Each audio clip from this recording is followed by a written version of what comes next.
You're writing a report for your boss or a piece of advice for a client. It's only natural that you want to make it a really good piece of work. You want it to be helpful, accurate, well presented, everything that you've been asked to do. But what happens if your quest for a perfect document starts to impact the work that you're actually doing? What if it starts to take you too long because you're trying to get it just right? What happens when you lose sight of the goal in preparing the document in the first place? That's what we talk about in this episode. I'm Jeremy Klein, and this is Change Work Life.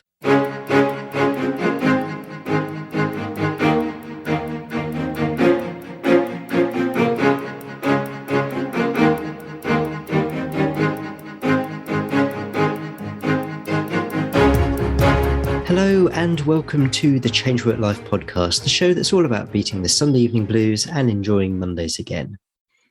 Now, I can be a bit of a perfectionist. When I'm writing even the shortest of emails, chances are I'll read it back 3 or 4 times before I hit send to make sure I'm happy with it. Perfectionism can definitely be a strength, but I'm also conscious that it can hold me back from making decisions. So where do you draw the line? How do you balance getting something just right with just getting it done? That's what we're talking about today, and I'm delighted to be joined by Isabeau Iqbal to help us out. Isabeau is a career coach who works with ambitious perfectionists ready to move forward in their career by helping them to take a positive approach to their perfectionism. Isabeau, welcome to the podcast. Thanks, Jeremy. And 3 to 4 times isn't too bad. Occasionally it might be 5 or 6. Yeah, I've heard 30 and above. Okay, that makes me feel better. So, there you go.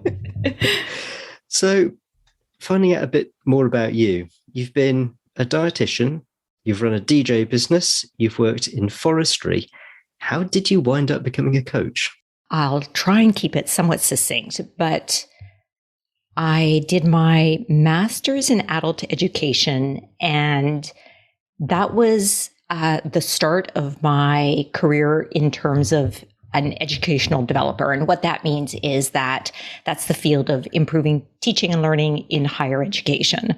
So I had done all these other jobs and careers, the dietitian, the DJ, et cetera, et cetera. And adult education was really the theme that I saw was the common thread. And I entered the field of educational development. I was in that for a while, did my PhD because I wanted to dig deep and felt that was a really good move for me. And then I started to feel dissatisfied. A few years after my PhD, I felt like the field of educational development wasn't going to be able to offer me what I wanted long term. It had been a really, really good choice, and I continue to work in that field part-time. So I started to itch for something different and something where I had a little bit more agency and could shape my future. So I started to do some consulting work, and then I started to get really called to coaching. I do a lot of coaching as an educational developer, working one-on-one with faculty members, and love giving advice, though coaching isn't giving advice, but, was really drawn to helping people. And decided that this is what I wanted to do, to get certified as a coach and to start working with people on their careers. Because again, career stories fascinate me. And so that was my entry into coaching. And that's been really my path over the last 4 years. Fantastic. So turning to the subject in hand, let's start with, I don't know if it will be simple, but a simple definition. How do you define perfectionism? All right. So one definition from the literature is that it's the imposition on oneself of high goals that are unrealistic and impossible to achieve, as well as the tendency to harshly self-criticize when a mistake is made or when the proposed standards are not achieved. There's a lot in there. There is a lot in there. And I was not expecting such a negative definition. I mean, talking about unrealistic, impossible, yes, perfectionism definitely can have drawbacks, but I'm surprised to hear it expressed in such negative terms. Yeah. And this is really, really common. If you do a quick Google search on perfectionism, the common narrative is overcome your perfectionism, let go. It really is portrayed in a negative way. And as a certified perfectionist, I've been a perfectionist my whole life. I really wanted to push back against that narrative because what I'm picking up from what you just said right now is that there are some positive traits. It's that when they're taken too far, then it becomes kind of self-handicapping. But if we can leverage some of the good parts of perfectionism, we can use that. And so that is really the approach that I take. But this is the definition that I've just provided is a very common type of definition for perfectionism. What are some of the typical personality traits that a perfectionist might exhibit? Yeah. So highly self-critical. Perfectionists tend to have very high standards, exceedingly high standards. They also have difficulty tolerating uncertainty and tend to be indecisive. They have a lot of self-doubt. And then, of course, expect themselves to be perfect. And I should say there's 3 different types of perfectionism. So in this conversation today, I'm really focusing on what we call self-oriented perfectionism, where we tend to have high expectations of ourselves. And just for completeness, what are the other 2 types? Yeah. The other one is other-oriented perfectionism, where you tend to have unrealistically high standards for others.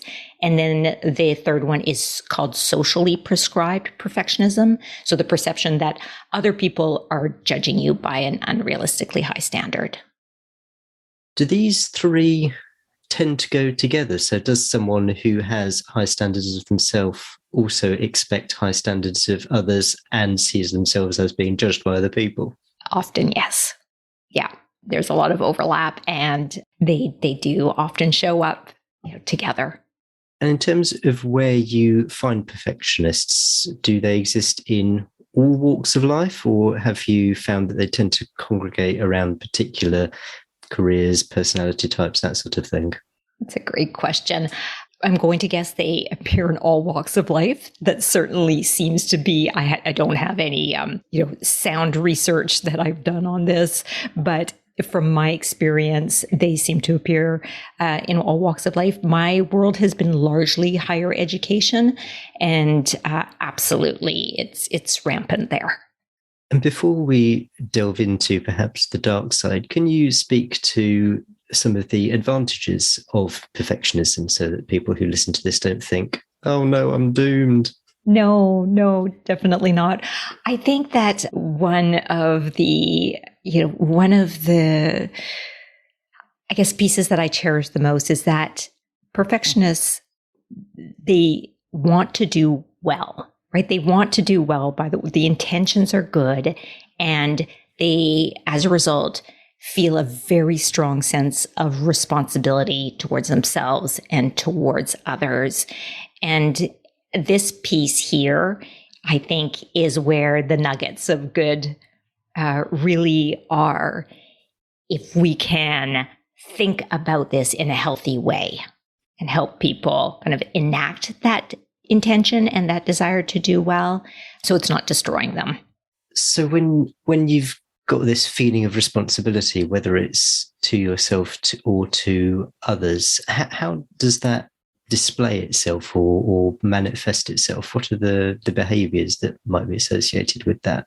Yeah, I think one is certainly around overworking. So when you combine the high standards, right, the high expectations with this responsibility, with this self-doubt, of course, pepper in the imposter syndrome, because that's often part of the perfectionism, then what I've noticed over and over again with perfectionists is that they drive themselves very hard.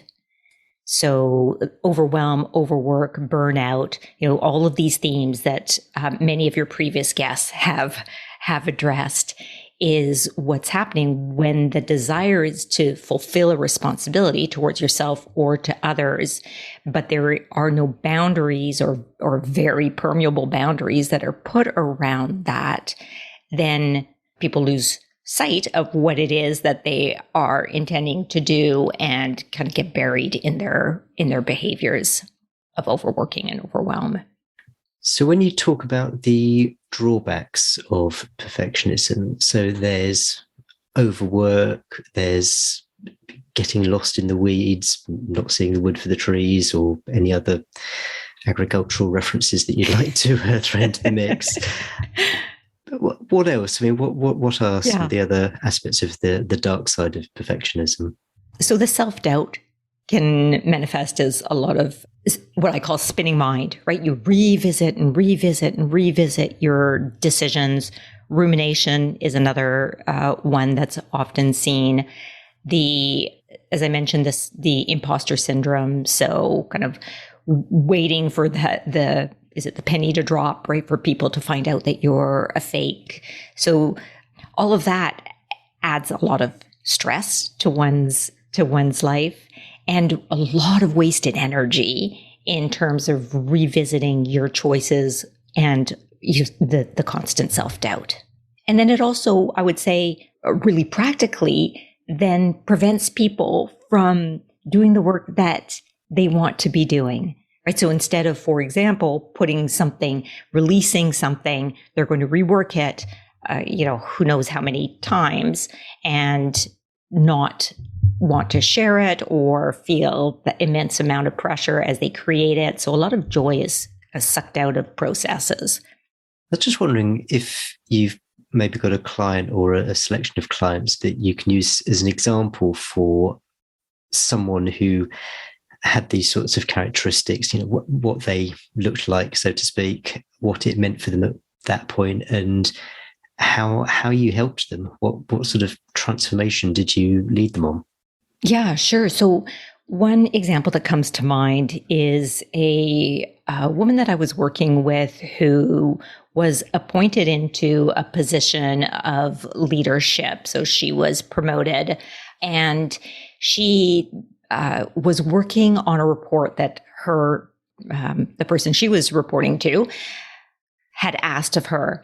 And I mean, the amount of stress that she imposed on herself, the amount of doubt that she felt as she was creating this report and working on it, was to the point that this position that she had been so excited a few months ago about receiving and the possibilities of the work that she would be able to do, she was feeling absolutely zero speck of joy in her role.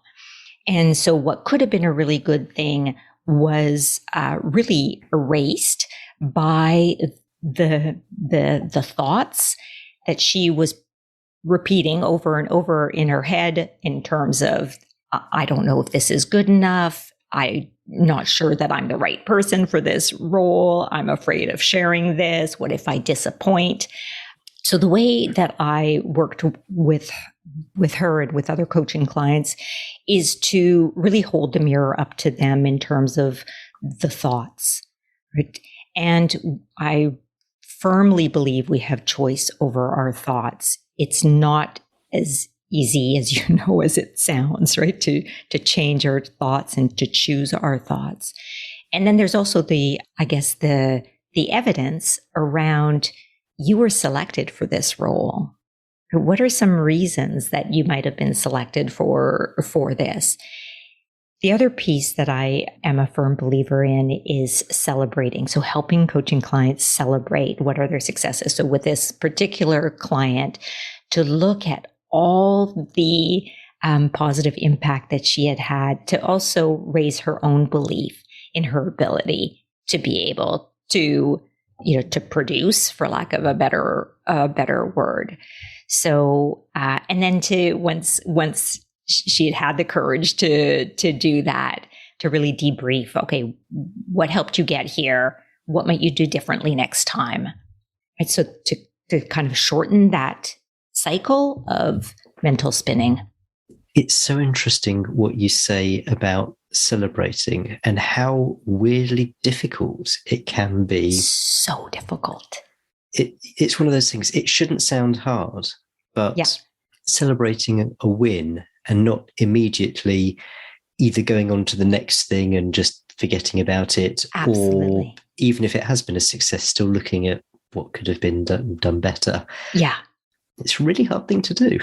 It is. And I'm not sure if you're familiar with the work of BJ Fogg, author of Tiny Habits. So he is really the person who has turned my thinking around with celebrating, because I personally used to be very resistant to it.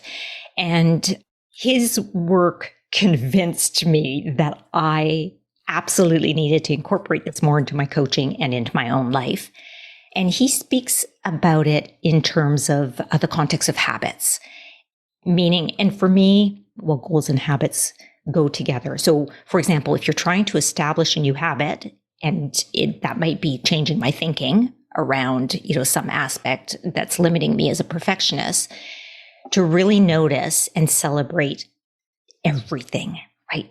Not just the big things, just the things that are validated by others, but to be able to notice our own accomplishments and celebrate these.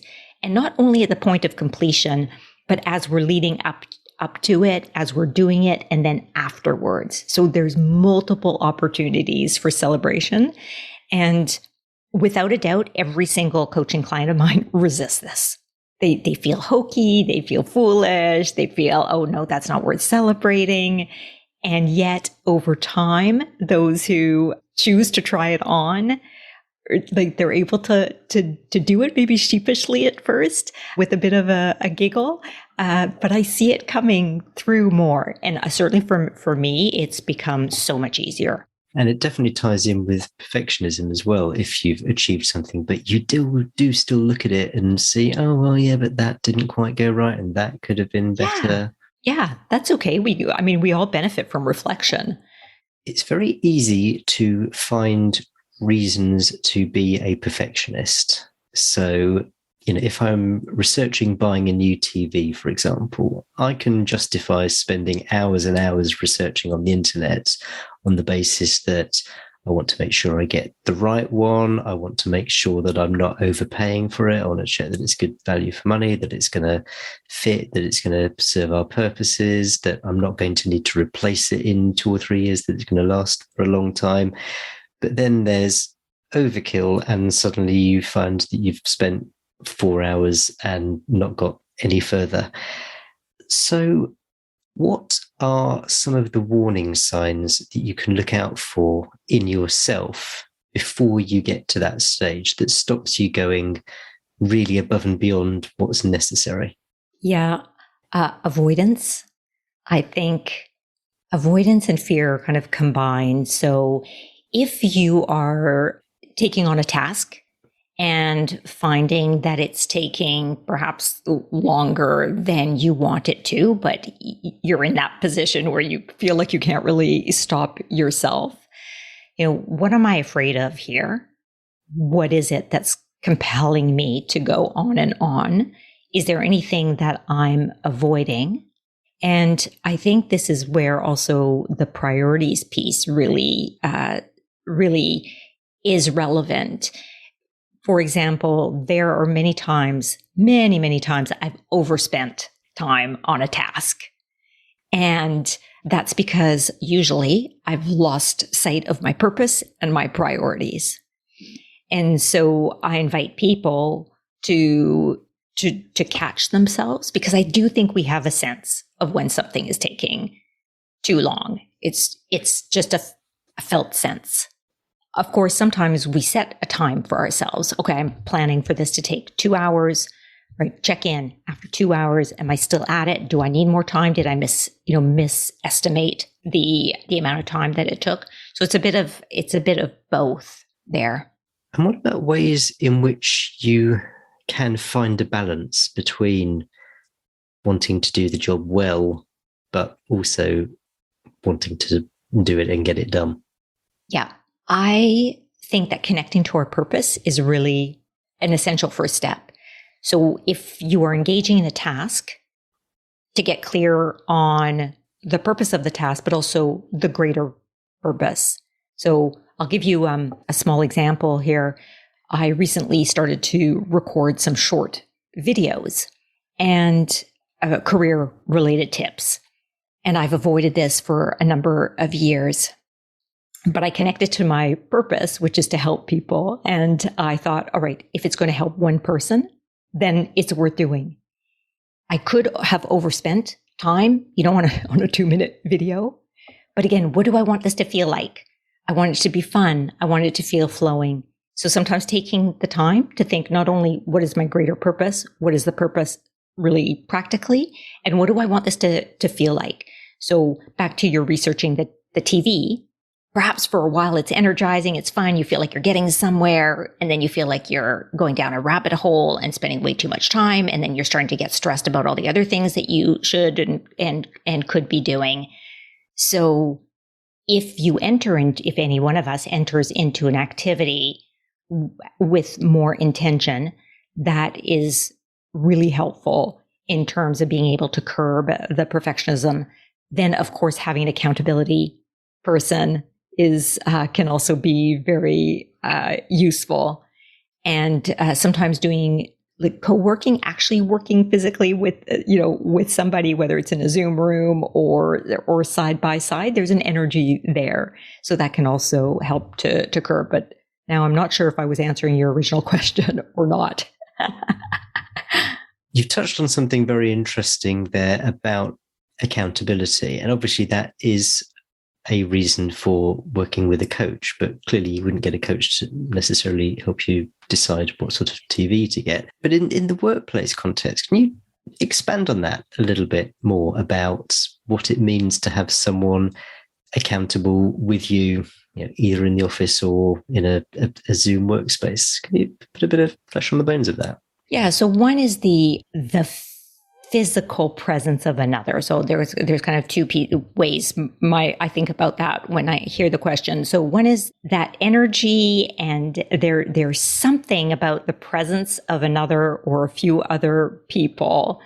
And sometimes within my work, I set up the short 40 to 50 minute work together sessions. And I also have done this with the coaching, where we enter into the Zoom room.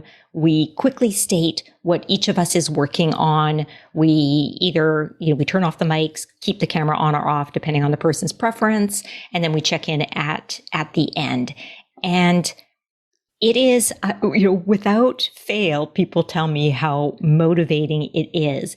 Yet very few people initiate it. And even myself, I initiate it only occasionally. So there's that piece of it. And then there's free groups like FocusMate. I'm not sure if you've heard of FocusMate, where you can go and you can sign up and simply you're paired with somebody anywhere in the world who's also signed up for that same time. And it's exactly the same format. The other piece around accountability is verbally telling somebody what you intend to do. Again, in the workplace, that could be your manager, that could be a coworker, that could be either for a short or long-term project. And then setting for yourself the commitment to follow through. And it might be that you reach out to somebody else for support if you don't quite have the skills to be able to do that task by yourself, or you work with somebody on the project in terms of a collaborative piece. So there's a few different ways of embedding accountability, and it can be very, very helpful for the perfectionist who tends to be consumed with the self-doubt, the high standards. Somebody just working with somebody else saying, hey, that's good enough. Or you said you were going to get it done by this date. Now's the time to stop working on this.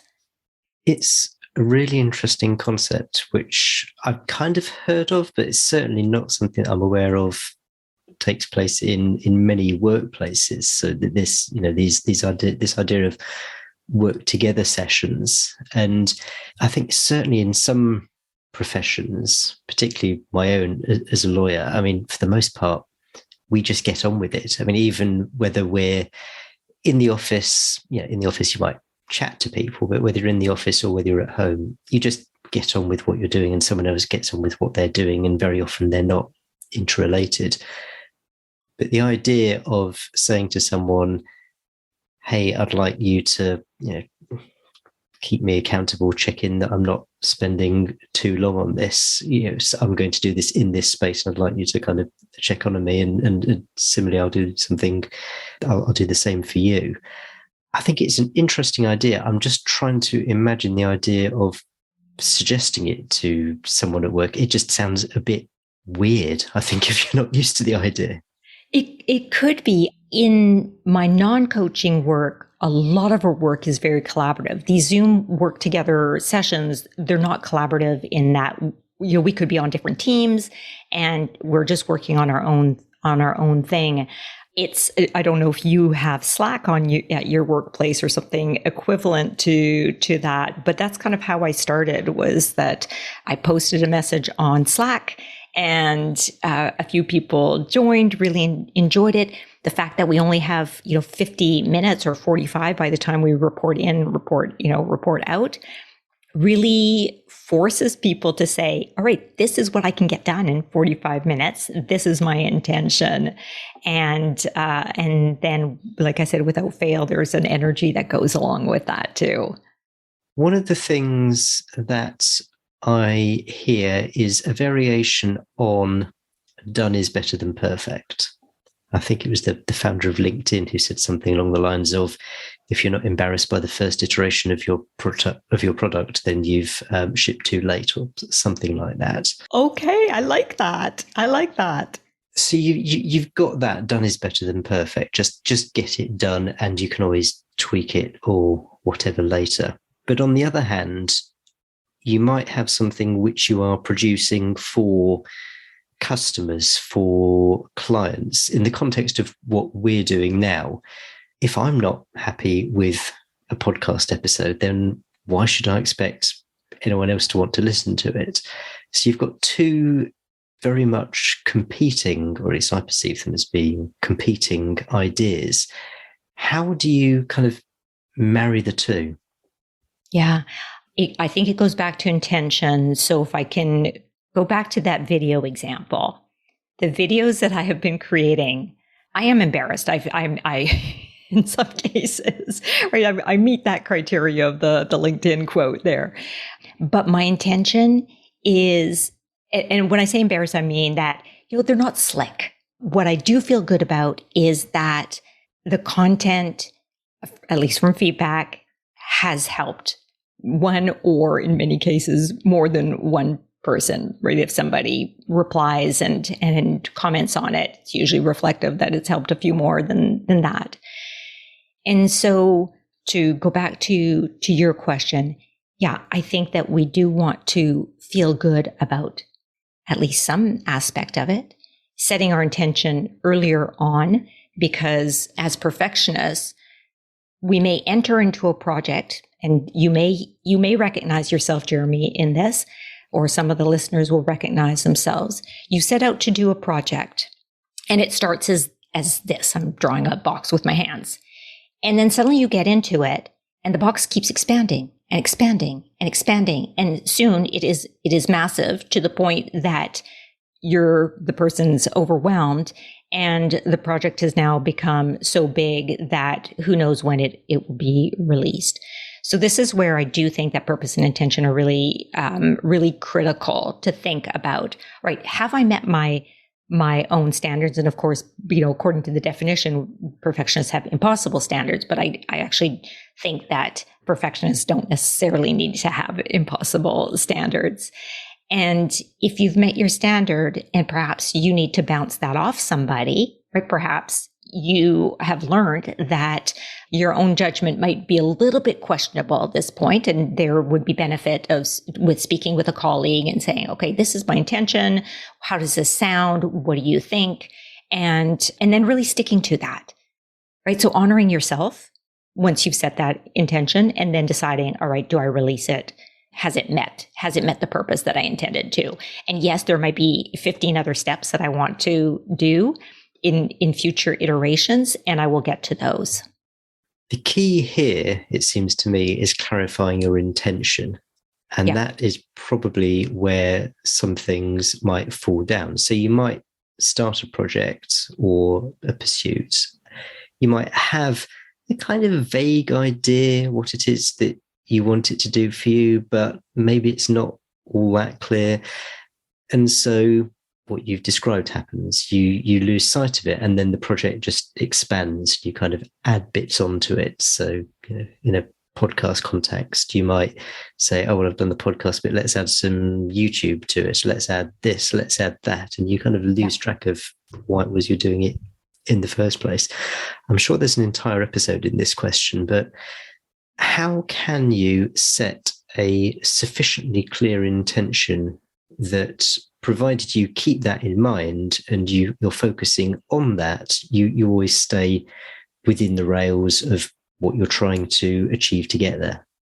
Yeah, well, that might involve some prototyping, first of all, right? So let's take the podcast as an example. Perhaps before you ever did your first podcast interview, there may have been a number of steps ahead of time to give you information that you needed in order to be able to say, all right, once I actually launch the podcast, these are all the steps that I really will need to consider. This is approximately the time it will take. These are the resources. This is the support, et cetera, et cetera.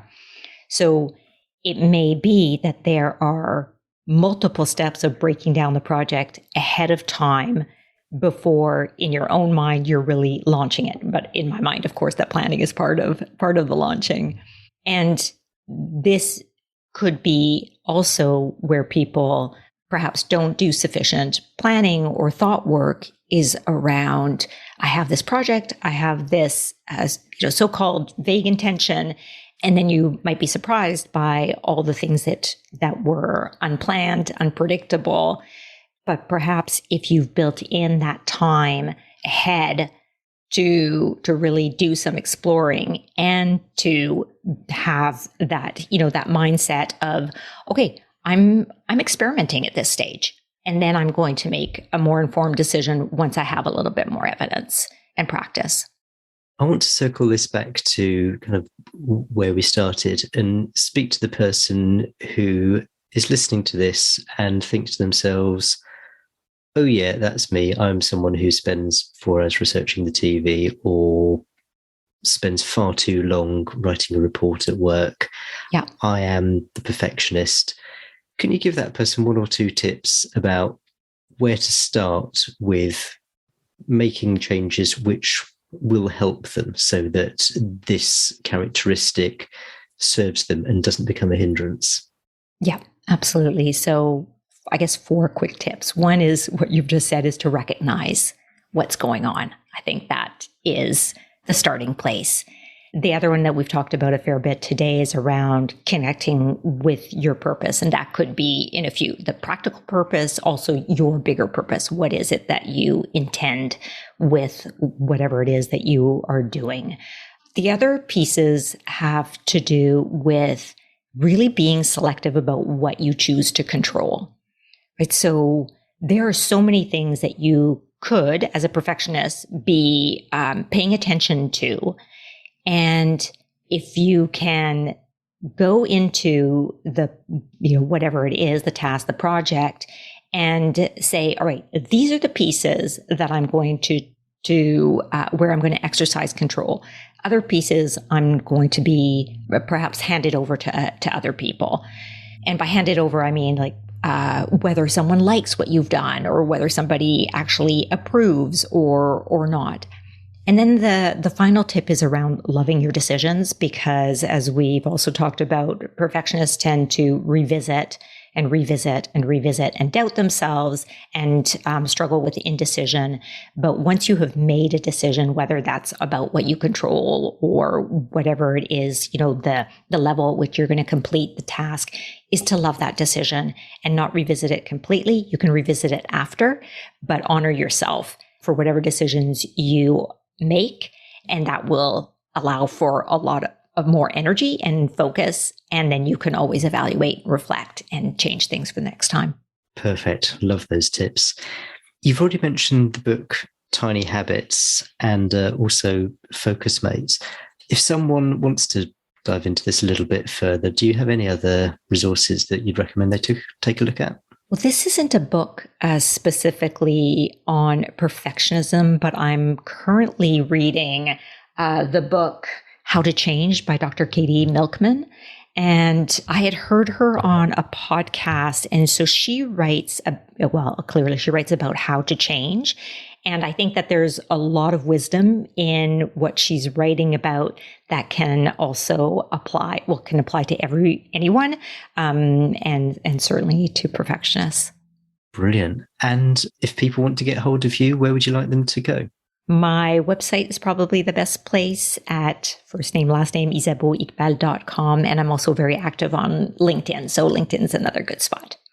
Fab. I'll put links to all of those in the show notes.